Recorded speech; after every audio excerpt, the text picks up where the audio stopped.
How was St Mary Redcliffe a palimpsest of slavery in Bristol? Our journey was composed of two separate rabbit holes, one on forced labour and one on industrial work. Both lines of inquiry led us to establish St Mary Redcliffe Church as the focus for our in-person fieldwork. As we hadn't finalised our question, we hoped we would approach the fieldwork in Bristol with open minds. Ian's diagram helped us in conducting research in a rabbit hole fashion. Topics, such as industrial work, would involve subtopics we would then research, such as the dockside histories, through mediums including walking tours and news articles. We would analyse the sources and tasks, the niche elements, and pose a related question. We would then progress down a line of inquiry, asking questions at every answer we came to. The deeper we went, the more we found. Forced labour rabbit hole began in week 3 when introduced to the 100 human figure memorial representing modern and transatlantic slavery. We were intrigued by the biblical parallels of this display, such as Colston looking down on his creation of slavery and suffering like an all-powerful God with the pure white colour of those being held as slaves against the dark and foreboding nature of Colston. Sources we drew on included Schwitt's and Caspier's literature on commemorating slavery.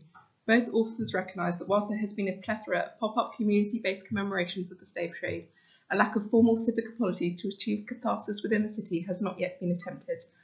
This begs the question proposed by Gayford: how do nations and cities address and imagine histories which were foundational in their making but are considered problematic by today's moral standards? Searching for other slavery displays led us to Bristol Cathedral's All God's Children pop-up exhibition. We queried the presence of the exhibition church over a more expected museum. This led us to the question: did the church have a role in the transatlantic slave trade? Our industrial work rabbit hole began in week 5. In reading a selection of news articles from the time of the boycott, we discovered that there was an appeal to the bishops of Bristol and Clifton and the Bristol Council of Christian Churches to condemn omnibus racial discrimination.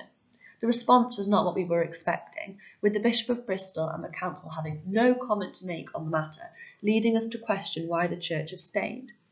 A Google search into the bus boycott and the church led us to an article on a new boycott window and display in St Mary Redcliffe. The display had great significance, replacing the Good Samaritan windows dedicated to Colston that had been removed in the light of the Black Lives Matter protests.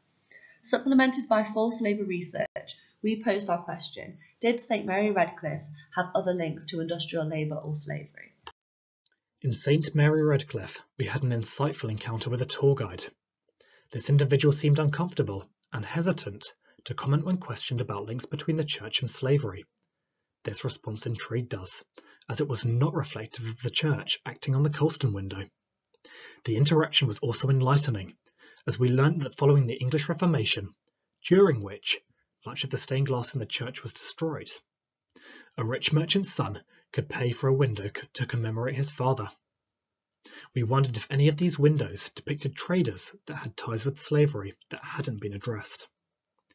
Alongside a model of John Cabot's ship the Matthew, we learnt that during Bristol's trading era, model ships were kept in local parish churches in the hope that prayers over the ship would grant safe passage. We considered if prayer was ever spoken over a slave ship, supporting or condemning the trade. We focused on the figure of Jesus and the Colston replacement display, notably depicted in protest and on a slave ship. Love your neighbour was written across the base, which helped us to engage with what it means to be a good Samaritan following Black Lives Matter in loving everyone as equals. In researching merchants on the windows, we found no conclusive link tying them to the transatlantic slave trade. Intrigued also by John Cabot's whalebone, we looked into John Cabot's connection with St Mary and found there was a stained glass window in the church depicting him, his sons, and the Matthew that we hadn't noticed during our time in Bristol. This led to a discovery that Sebastian was involved in introducing the ports to the idea of trading slaves, which baffled us as the Colston window had been removed, yet Sebastian Cabot still stood unaddressed. Research also led us to a local myth that slaves were held in the caves beneath the church before they were sold. Crang's palimpsest became central to our understanding of place as a landscape that has undergone social and cultural alteration over time, but still bears visible traces of earlier forms, thus inheriting the past. The prime example of this was the memorialisation of the Colston window, as though the church is now accepting and inheriting its legacies associated with the slave trade. And through the display, the church stood out to us as an institution prepared to move in line with social change.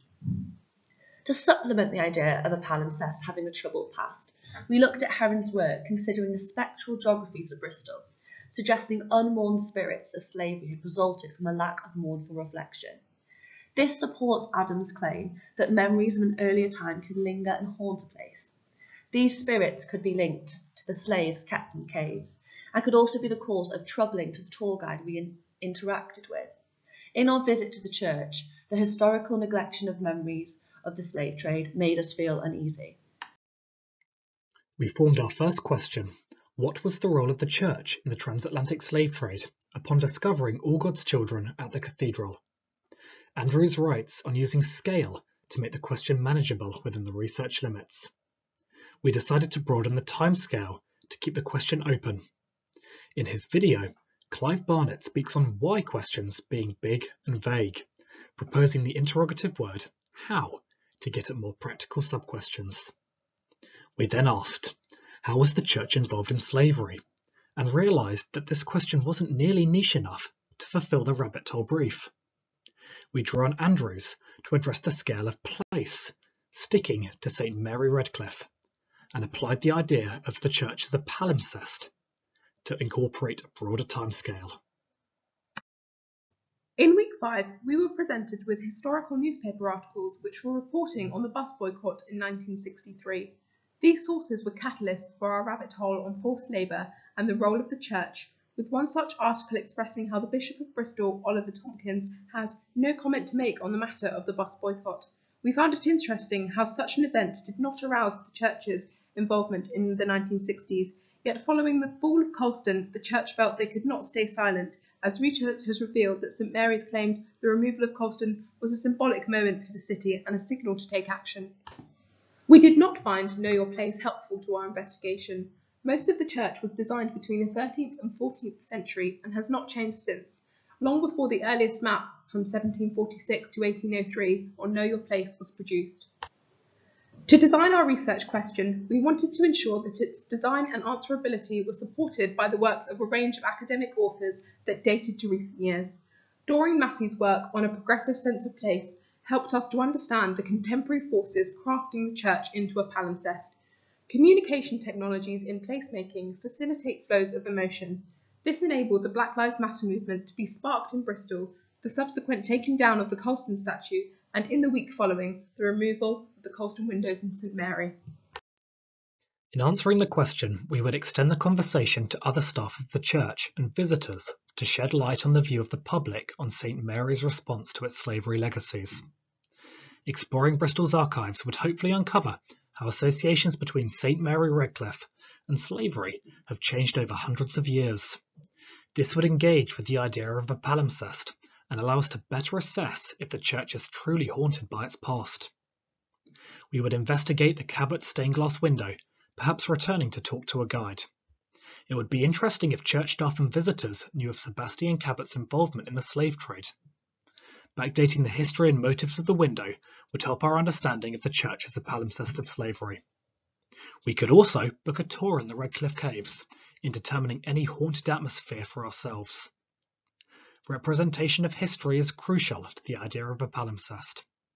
We would be interested in ascertaining whether the church thought Jesus protesting in the boycott window was representative of the support that the church gave the protesters during the boycott, or whether the window is replacing the evil of Colston with a misrepresentation of history. This summary displays how our two separate rabbit holes, spurred by discussion in class and supplemented by academic reading, have merged into one single line of inquiry, beginning at St Mary Redcliffe Church. Upon visiting St Mary Redcliffe Church, we were channeled down unexpected and enlightening lines of inquiry. Supporting follow-up research, including Heron's readings on the palimpsest and research on the presence of the Cabot window, led us to ask our final research question. How is St Mary Redcliffe a palimpsest of slavery in Bristol? We finished by suggesting how we would go about investigating a subsequent line of inquiry.